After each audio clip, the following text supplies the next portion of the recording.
Hi, I'm Cat with IdeateTV, and we're here with Barcalay Martin, whose documentary Rise and Dream premiered here at the FilAmArts Cultural Arts Festival. So I'm just going to ask him a little bit about his documentary and about the organization he's with. So, Barcalay, can you tell us a little bit about Rise and Dream, your documentary that they showed here last night? Yeah, certainly, Kat.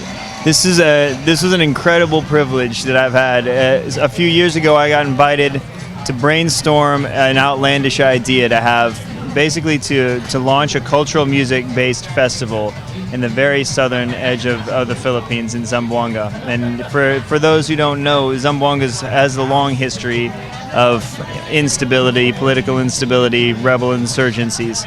And we wanted to launch a huge concert for peace. And so the idea was to reach out to some of the kids that we work with. And these kids are all interested in music and wanted to learn more, and so we offered up these workshops where we invited Filipino traditional masters of music to come in and teach them about the things that are just true to their own culture, distinctively Filipino. The kids fell in love with the process, and we put on this concert. And despite the fact that we couldn't advertise because of security, 10,000 people showed up to this concert, and this was the very first performance these kids ever gave. Wow. How did you first get plugged in with this and, making the contacts to get the kids involved? And do you speak Tagalog? Yeah, it's a great question. To the Tagalog question, I started learning Tagalog before my first trip. And then I arrived in Zamboanga, and I discovered that nobody speaks Tagalog in Zamboanga. They all speak Chabacano, Bisayan. And so I started trying out my Tagalog, and nobody was getting it. And so I had to start over a little bit, but it was a beautiful experience to be down there. The invitation came from an organization based in Kansas City. It's a nonprofit called Christian Foundation for Children and Aging.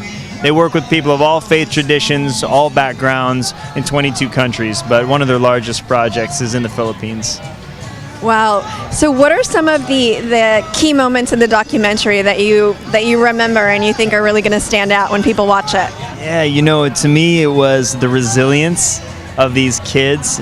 I learned so much from them just by learning about their life, what they're up against, the challenges that they faced, and how happy they were amidst it.